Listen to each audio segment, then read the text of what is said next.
Hello everyone. तो मुझे आज संडे आज डिनर रे मु चाउमिन बनाऊँगी जोटा फटाफट हम।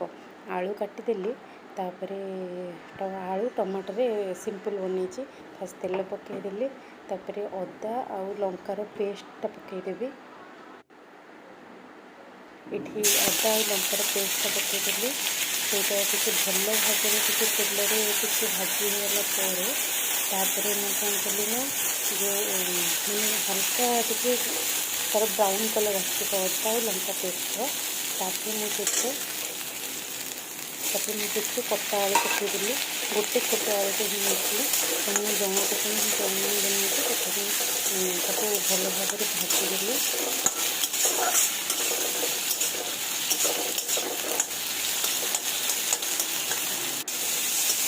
हल्का ଟିକେ स्वाद अनुसार लुण पकईकि भाजिदे।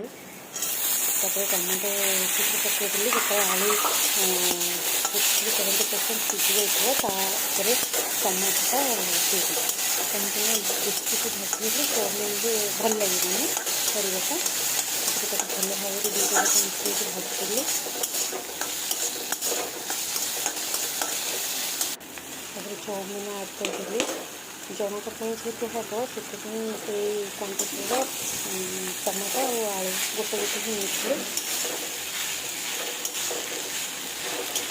आलू टमाटर मिक्स चाउमिन प्रॉपर्ली मिसाइबा भल प्रथम भाजवा पड़ो।